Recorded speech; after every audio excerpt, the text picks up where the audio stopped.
Mother से पूछती हैं कि मैं ऐसा क्या खाऊं जिससे मेरे बच्चे का कलर फेयर हो जाए। तो चलिए हम डिस्कस करते हैं इस टॉपिक के बारे में। बहुत ही इंटरेस्टिंग टॉपिक है और होपफुली आपको बहुत नॉलेज मिलेगी।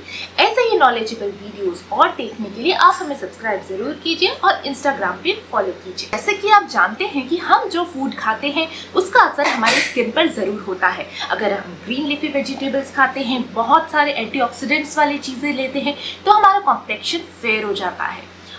दूसरी तरफ जो मदर खाती है वो मॉलिक्यूल्स एब्जॉर्ब होने के बाद गर्भनाल के थ्रू बच्चे तक जरूर पहुंचते हैं। तो क्या हम अगर ऐसी चीजें खाएं जिससे कॉम्प्लेक्शन इंक्रीज होता है तो क्या बच्चे का भी कॉम्प्लेक्शन इंक्रीज हो जाएगा? आइए जानते हैं।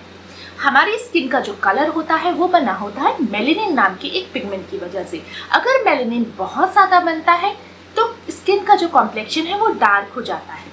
वहीं अगर मेलेनिन कम बनता है तो स्किन का कॉम्प्लेक्शन फेयर होता है। ये जो मेलेनिन नाम की चीज है ये कई सारे फैक्टर पे डिपेंड करती है।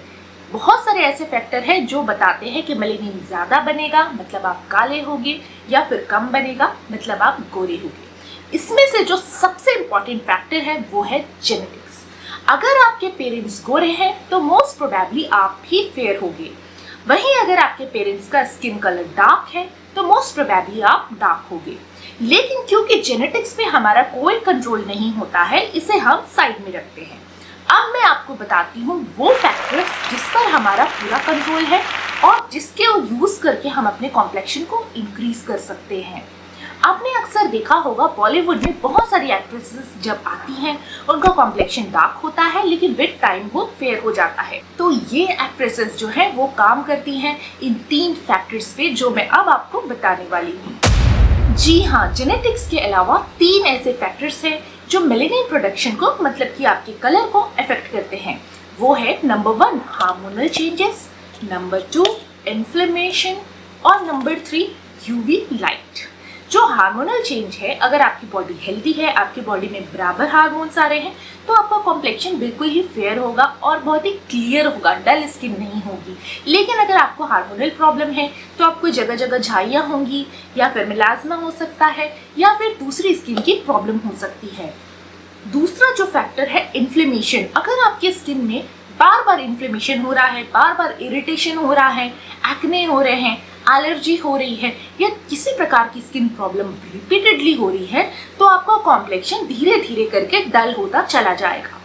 और जो तीसरा इंपॉर्टेंट फैक्टर है वो है यूवी रेज। जैसे आप जानते हैं कि आप जितना ज़्यादा सन में निकलेंगे आप उतने ज़्यादा डार्क होते जाएंगे और इस डार्कनेस को रिवर्स करना बहुत मुश्किल होता है। तो ये 3 ऐसे फैक्टर हैं जिस पे हम कंट्रोल करके कॉम्प्लेक्शन को कंट्रोल कर सकते हैं। लेकिन इसके अलावा एक चौथा फैक्टर है जो जिसका माइनर इफेक्ट होता है लेकिन वो फुली कंट्रोलेबल है, उसे हम अप्लाई कर सकते हैं। वो है फूड। जी हाँ, कुछ ऐसे फूड सब्सटेंस है जो मेलेनिन प्रोडक्शन को डिक्रीज करते हैं। ऐसे फूड सब्सटेंस को कहा जाता है मेलेनिन रिड्यूसिंग फूड सब्सटेंस। इन फूड सब्सटेंस में अक्सर बहुत ज़्यादा एंटीऑक्सीडेंट्स रहते हैं जिसकी वजह से स्किन का इन्फ्लेमेशन कम होता है, मतलब ये सेकंड वाला पॉइंट, ये कम होता है और अल्टरनेटिवली हमारा कॉम्प्लेक्शन इंक्रीज होता है। तो अगर हम ऐसे फूड सब्सटेंस खाते हैं जिसकी वजह से इन्फ्लेमेशन कम हो या रेडिकल इंजुरी कम हो तो हमारा कॉम्प्लेक्शन धीरे धीरे करके अपने आप क्लियर होते जाएगा, डल स्किन नहीं रहेगी और फेयरनेस बढ़ती जाती है। तो ऐसे कौन से फूड सब्सटेंस हैं? ऐसे फूड सब्सटेंस हैं मिल्क, दही, आलमंड्स, ओटमील, टमाटो और vitamin C containing food substance जैसे कि शिकंजी, नींबू की शिकंजी हो गई, या फिर हमारा ये आंवला हो गया। तो ये सारी चीजें हैं जिसकी वजह से कॉम्प्लेक्शन धीरे धीरे इंक्रीज होना चालू हो जाता है। अब बात करते हैं, जैसे कि मैंने आपको पहले बताया कि जो मदर खाती है उसके जो मॉलिक्यूल्स होते हैं, काफ़ी ज़्यादा मॉलिक्यूल्स प्लेसेंटल बैरियर को क्रॉस करके मतलब गर्भनाल को क्रॉस करके बच्चे तक पहुंचते हैं और उस पर असर करते हैं।